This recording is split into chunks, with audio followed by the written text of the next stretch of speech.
বালি পাথর থেকে কোটি কোটি টাকা রাজস্ব ক্ষতি। তৃণমূল জমানার সেই লোকসানের রাস্তা আটকে লাভের মুখ দেখছে রাজ্য সরকার। রাজস্ব ক্ষতি ঠেকাতে এগিয়ে 3 জেলা, বীরভূম, পূর্ব বর্ধমান এবং পশ্চিম বর্ধমান।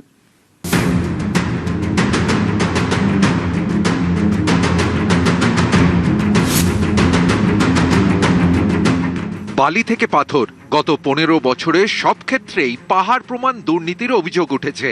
বালি পাচার, পাথর পাচার, কোথাও আবার বৈধ যাতায়াতেও অবৈধভাবে টাকা আদায়ের অভিযোগ। এর জেরে কোটি কোটি টাকার রাজস্ব হারাতে হয়েছে রাজ্য সরকারকে। বদলের বাংলায় এই রাজস্ব ক্ষতি বন্ধ করতে প্রথম থেকেই তৎপর প্রশাসন। এতে ইতিবাচক ফলও মিলেছে। রাজস্ব ক্ষতি আটকাতে সবার আগে 3 জেলা, বীরভূম, পূর্ব বর্ধমান, পশ্চিম বর্ধমান। সরকারি তথ্য অনুযায়ী 2022-23 অর্থবর্ষে বীরভূমের পাথর খাদান থেকে 264 কোটি টাকার রাজস্ব আদায় হয়েছিল।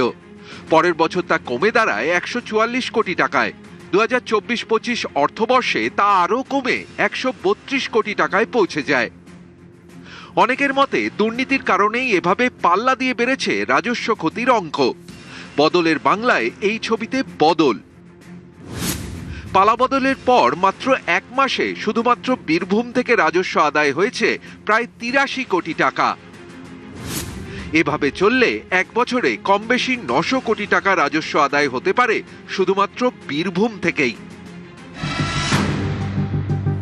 বীরভূমের পাশের জেলা পূর্ব বর্ধমান।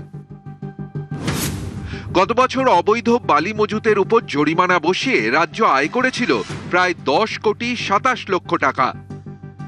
এবছর শুধুমাত্র জুন মাসেই আদায় হয়েছে 20 কোটি টাকা। 1 বছরে 10 কোটি আর মাত্র 1 মাসে 20 কোটি। পশ্চিম বর্ধমান থেকে রাজস্ব আদায় হয়েছে 7 কোটি টাকা। রাজ্যে পালাবদলের পরই বালি পাথর নিয়ে কড়াকড়ি। যেমন বীরভূমের কথাই ধরা যাক। অভিযোগ, তৃণমূল জমানায় রাজস্ব এড়াতে নির্দিষ্ট চেক গেটের বদলে গ্রামের মেঠো পথ দিয়ে যেত পাথর বোঝাই গাড়ি। অভিযোগ, সরকারকে করের টাকা না দিয়ে পুলিশকে ঘুষ দিলেই সহজে পাচার হয়ে যেত। বীরভূমে 9টি ডিসিআর চেক গেট রয়েছে। 17ই মে রবিবার প্রথম কালেকশন শুরু করে সরকার।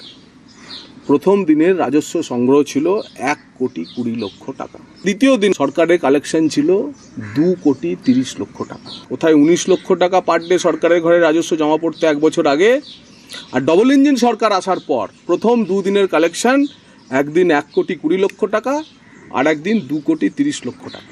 তাহলে গত 15 বছর ধরে অন্তত পক্ষে 10,000 কোটি টাকার সরকারি রেভিনিউ এইভাবে লুট।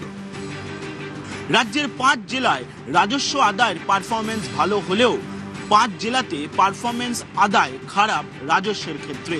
মুখ্যমন্ত্রী শুভেন্দু অধিকারী সেই জেলাগুলিকেও রাজস্ব আদায় বাড়ানোর জন্য প্রয়োজনীয় পদক্ষেপের নির্দেশ দেন। বালি পাথর থেকে যাতে কোনোভাবেই রাজস্ব আদায় ফাঁকি না হয় সেটা নজর দিতে হবে। এমনকি খরচ যাতে কমানো যায় সেই দিকেও নজর দিতে হবে। বৃহস্পতিবার তেমনটাই নির্দেশ দেন মুখ্যমন্ত্রী শুভেন্দু অধিকারী। ক্যামেরায় সুব্রত জানার সঙ্গে সোমরাজ বন্দ্যোপাধ্যায়, নিউজ 18 বাংলা, কলকাতা।